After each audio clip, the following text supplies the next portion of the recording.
been living right.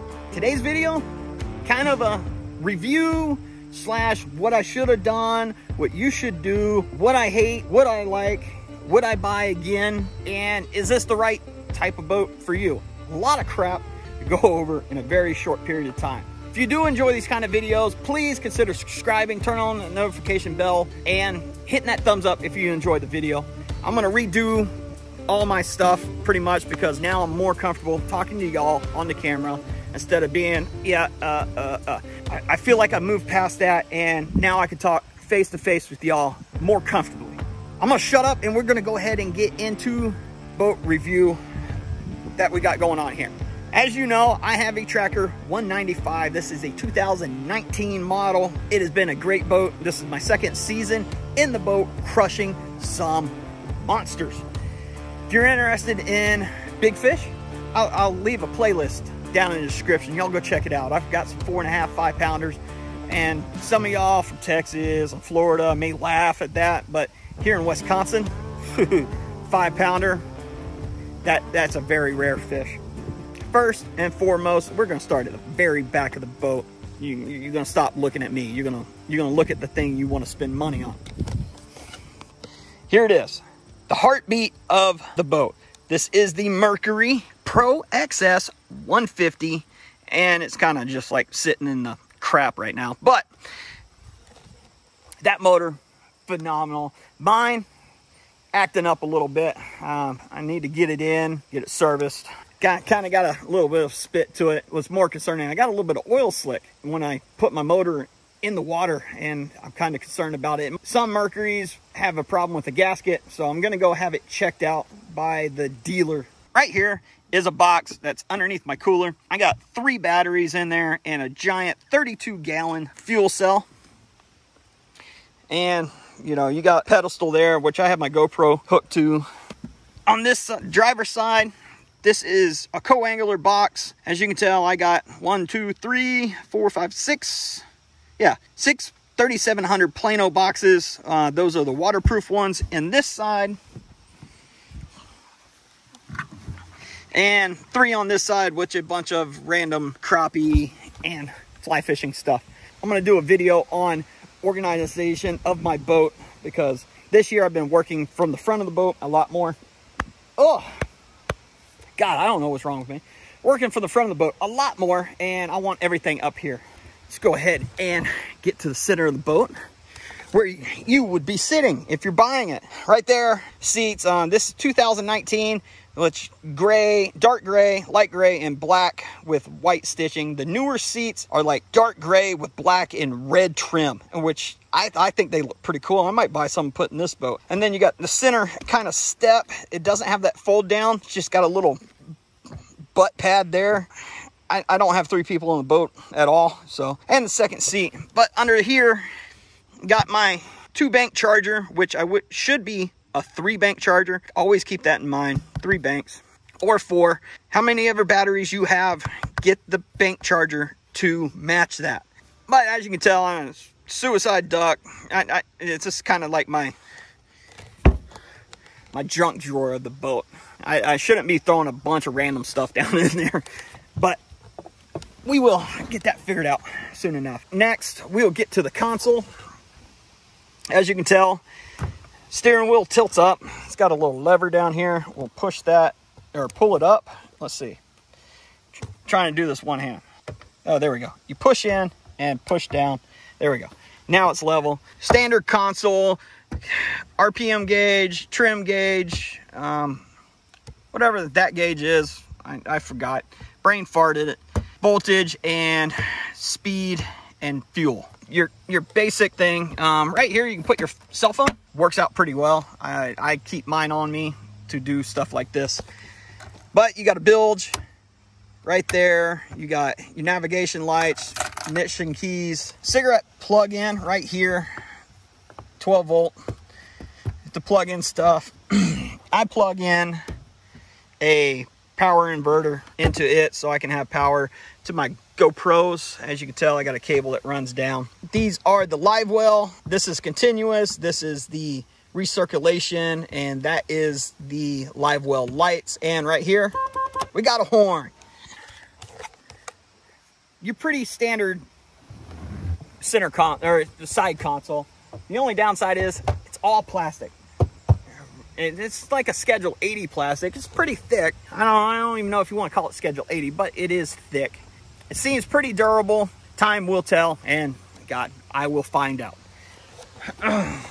But before we move on any further, I forgot to show the live wells. Now, it's a dual lid. It's a single live well, and it's got this little divider that goes in the center, like so. And you can put fish here, you can put fish over here. Now, the only downside to it is a 1-2 pound bass can swim underneath that right there to the other side. So I really don't worry about this much at all. For the simple fact is, if I catch a 4.5, 5 pound bass, I'm taking the center divider out anyhow, because I want that fish to be able to move. I don't want them cramped. I don't want them to croak on me. The more room they can move around, the better I feel. And yeah, I mean, I can put the divider up if I have one. Who knows? I mean, I haven't fished a tournament in order to try it. But go ahead and get to the center of the boat. Go ahead and sit right back down. Now, this next thing, it's probably not what Tracker intended it to be, but this is what I'm going to make it, and you probably will too. Right here, that right there. You probably guessed it, it's a cooler. But as you can tell, I made it a trash can. Why did I make a cooler trash can, you say? Well, it's pretty simple. There's no insulation in there. You put ice in there, gone, like 10 minutes. Probably exaggerating a little bit, but it doesn't hold ice and it doesn't keep crap cold. But it makes an awesome trash can. You close the lid, trash doesn't fly out of the boat. When you load it and drive it down the road, freaking awesome. Glad you thought of that, Tracker. Over here, you have the passenger seat, co-angler seat. Co-angler rods can go there. He can put up to 6 rods right there, and he can strap them right there, and they run up over here. I do use it because I can't keep all my rods up on the deck. For the simple fact is, if you buy this boat and you think, oh, I can just lay my rods on one side, well, the side I like to fish from is the passenger side. Why? Well, as you can tell, I got cameras sitting up there. That side I'm just more comfortable running. On the other side, with the console, right here, you can tell my fishing rod goes in that little hole. And the rod that goes in that hole is only 7'7". I can only put so many rods up on the deck, and I keep the 2 that will be the most commonly used rods and reels up there so I can get. Other than that, I take them and I put them there, just kind of lay them right there, out of my way, and everything else. Enough of that, we'll go ahead and get back into it.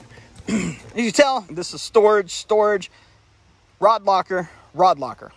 We will start with storage number 1. As you can tell, completely full of 6 cents baits. I need better organization. Just to let you know, there is a certain point that you pay for a boat that you expect to have certain things, like dry storage, or the fact that you can fit your crap in the boat, put your crap in the boat, and it won't get soaking wet if it rains. Well, this isn't one of those boats, ladies and gentlemen. This is a $30,000 boat. You are throwing some quality aspects out the window completely. And this is one of them. As you can tell, it's just a slight rubber gasket that kind of sits there. And I think all that's to do is kind of give the impression that's going to do it. But I mean, come on. If they wanted to make it watertight, that needs to be no gaps, right? These boxes aren't watertight. So if you think this boat could sit outside in the rain with all your gear in it, no. Don't do it. Because what'll happen is all your crap's gonna rust, or it's gonna corrode, or it's gonna get wet and soggy and just nasty, and your boat's gonna reek. You're gonna get mildew, and it's freaking awful. And I found that out. I wasn't thinking about dry storage. I didn't know really that much about dry storage. I didn't know crap about boats until I bought this one. I get it. It's my fault. If I didn't want my stuff to get wet, I'd either take it out of the boat, or I would have bought a damn boat that was dry storage capable. But I didn't, because I could afford a $30,000 boat and not an $80,000 boat. So just keep that in mind when you're buying these. I have a Sims dry bag that I will put my sweaters, extra clothes, or raincoat in if I know it's going to be wet. Right now I got it out because I'm washing it. Yeah, I keep everything in a dry bag, my clothes at least in a dry bag. My boat stays parked in the garage at night. There are people that keep them out in the weather, and I mean, the boat comes with a cover, so I mean, you can cover it every time you're done and leave it outside. It works awesome. Boat comes standard with that cover, and it's waterproof. I mean, water doesn't get in it. But you should open everything up if it does get wet. Pull your stuff out, let it all air out in the sun or in a garage or something. It doesn't take long, it airs out real nice. Get the next one. We'll go ahead and open that up. And as you can tell, there's my sweater right there. I got a net, rod holders, life jackets, throw cushions, and I got ropes and everything else in there. And it kind of, hold on, it kind of goes way up in here too. I mean, way up in there. That is, it's a huge box. I mean, huge. Actually, I think it goes from here. This is the front of it, and back to right here is the end of that box. So it goes back in another 2 foot. So, I mean, there is plenty of storage, but unlike me, having some kind of organization in your boat is probably going to be key to maximizing the storage in your boat. I need to work on that. That's another video though. But here is the next thing right here. Go ahead and spin you. This rod locker. This is where I keep my rods. And yes, I have 2 rods on the deck, and I will explain this in a moment, why those 2 rods are on the deck and all these are in here. I only have 6 rods in here. 2 bait casters, 3 spinning rods. I think you can fit up to an 8-foot pole in here. But as you can tell, this rod is all the way at this side, and at the front, it's all the way on this side. Why? Because if I put it in there with the hole, you see the bow in the rod it starts putting? With those rods and reels, I don't have a problem with it, because I think in one rod and one reel, or in one rod, I think the most expensive rod that's in there is 60 bucks. So I'm not too concerned about it. Those rods right there are not 60 bucks.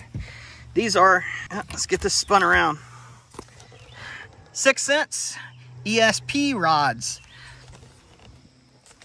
And those are pushing $200. So I'll be damned if I put them in this box and they bend a way that I don't want them to bend.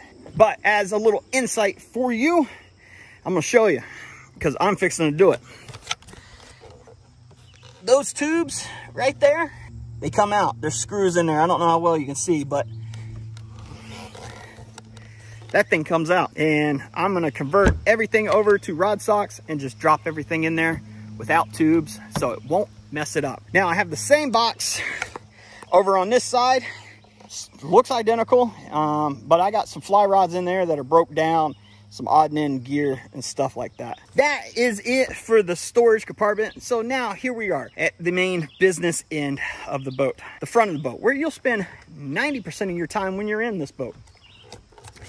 Right here, I have our Minn Kota All-Trax 80-pound thrust, 24-volt system. You can't go much bigger. I think you can if you really force the issue, but this is more than enough. I can go all day on this trolling motor, and I'm talking like on 5, turning and burning. And there I have a Helix 8 system. You can see side imaging, down imaging, and sonar. There are transducers built into my Minn Kota trolling motor. Here, let me show you.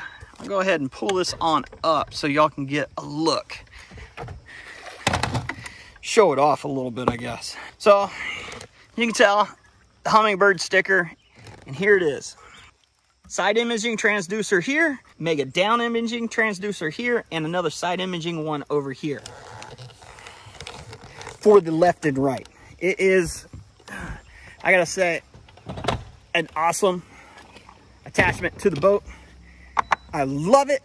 A lot of people are like, why do you need side imaging on a trolling motor? Well, for me, because I don't have 360 or Mega Live or Garmin, Live Scope or anything like that, I wanted the most view from the front of the boat as possible. So that's why I have mega side imaging on the front of my boat. You can see right there, I have a recessed foot pedal. All Tracks has spot lock. This is the north continuous motor power switch. That's the button to make the trolling motor go. Got an awesome little cup holder. And as you can tell, I'm not putting my stuff away. Cup holder gets that. Second pair of pliers go there. Yeah, you can hold your stuff. Keep your boat fairly clean. Right here, you got a trim for your main motor in the back. So yeah, I mean, it's pretty standard. My boat is black, if you're wondering about the outside color, if you didn't notice already. I actually, from the thumbnail, you'll probably tell, I pulled the tracker sticker off my boat. Why? Well, it got scratched up at a dock during walleye season at the beginning of the year, and it started coming off, so I just took it off. I like the way the boat looks now. I think I'll put my logo down the side of it. That's kind of the review of the boat real quick. And now let's go to the aspect of what I should have done when I bought it, and something you should consider if you are looking at buying this same style boat, or any boat in general. Let's go ahead and sit down right here behind the console, because this is where we're going to start. All right. As you can tell right here, I have one Helix 8. Love it. It works great, but times have changed. And everything we own now, it's touchscreen. Hell, your refrigerator, your microwave, your stove. Hell, they even have locks that are touchscreen now. And your phones, everything's touchscreen. Why do I have buttons and an analog? Well, I'll tell you why. One, it was cheaper, but this is what I would get and what you should consider getting if you're buying a boat. Just go ahead and take this and throw it away. Just get rid of it completely. Out of the boat, no more. Now, just go ahead and picture, find a company that makes a bracket that goes here, so we can put two, not one, but two Solix or Humminbird Solix 12s. One here, one for mapping, one for side imaging, down imaging, and everything as I go. So if I'm going, I can look at this, and then I can just touch, make a mark, touch, instead of here, and then move over, and then up, and over, and then click that button to turn that button, and then exit, and yeah. Get what I'm saying? It can be kind of frustrating at times, and just the convenience of touching is awesome. Next, we're gonna get back up to the business end of the boat, because this is where we're putting two more Solix, but not 10s. We are going 12s on the front. Right here. Take this 8, throw it away. Just, give it to your neighbor, whoever. And you're going to put a Solix 12 here, and you're going to stack another one on top. Why, you may ask? Well, I want Mega 360 imaging, and the live scope would be awesome, and have mapping up here, so I know where I want to go. And if you have Lake Master chip in it with 1 foot contour lines, you can program it all right here at the front of the boat. You don't have to run to the back and do it back there and do it. Yeah, so 2 at the front, 2 in the back, and that was something I should have done at the very beginning. And if you remember when I mentioned how many batteries you got in the boat that you need to have a bank charger to cover every single battery in the boat, I still stand by that, because at this point I'm putting 4 graphs in the boat, and they're all touchscreen, and they will suck a lot of power. So you want your own designated battery for those graphs. Pick up a 4-bank charger system, because right now I have 3 batteries, and I should have 4 with the extra imaginary stuff going in the boat that I didn't do, but you should do. Don't forget that. You should put that stuff in the boat. I messed up, and I should have did it with the financing, but I didn't. And yeah, that's my bad. I will correct that in the future, just not right now. Next, I guess, let's see. Is the boat worth it? I mean, is it a boat for you? I guess would be the question. For me, it is a boat for me, without a doubt. It served its purpose extremely well, and continues to do it, and will continue to do it in the future.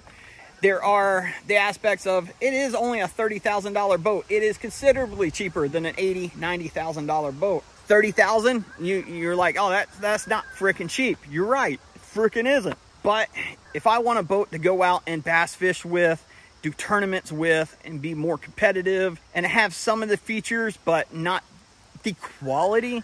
Yeah, this is a great boat. I love it. I would buy it again, especially if I cannot still afford that $80,000, $90,000 bass boat. But if you can afford an $80,000, $90,000 bass boat, hey, knock yourself out. Vexus makes an aluminum boat with an infused fiberglass inside. All the box, I think all but one box is waterproof. I don't know who else does it. And there's boat companies out there that make those kind of boats, but now you're going from that $30,000. Now we put fiberglass in it. Now let's jump it up to $60,000, $80,000. Maybe down the road, maybe we'll see. I'm not quite sure how I want to do that yet. So you just got to ask yourself, can you keep it stored? Can you remember to put the damn tarp on if you're going to leave it outside and it's going to rain, so you don't have to open everything up when it's done raining and let it air out? But that pretty much takes care of the boat. Yes, I would buy it again. Just don't get your hopes up of when you get the boat to the house and you start using it that you are missing quality in the build. It is a $30,000 boat. Yes, that is expensive, but it is a lot less money than the $80,000, $90,000 bass boats. Like my next boat that I plan on purchasing will either be a Gator Trex, which if you're unfamiliar with Gator Trex, they are an aluminum boat company and they build it from scratch, pretty much custom boat to your liking. It's beautiful. And yeah, that if I want to stay with aluminum, that's who I'm going to go with. If I decide to go with a glass boat, I am switching over to a Falcon or a Phoenix. I know, they're both freaking birds. One's on fire, one's not. What can I say? They make quality product for the fishermen and can't argue it. I've done a lot of research since I've owning this boat of what my next one will be. And I took the things I did not like with this and fixed it with the next boat. And yes, I know my boat's going to be $90,000 by the time I'm said and done. Maybe pushing 100,000. Who knows? You never know. Maybe I'll get lucky and hit the lottery. I mean, it's like catching a 8-pound bass here in Wisconsin. If I catch an 8-pound bass, bet your sweet ass I'm going to go buy a lottery ticket. This is going to drag out way too long. I am sorry. But if you made it this far, please hit that thumbs up, leave a comment, and subscribe. And, share this video with somebody if they are looking for the same boat. If you made it this far, I don't blame you if you don't. It's very, very long. But y'all take care. And until next time, y'all keep living right.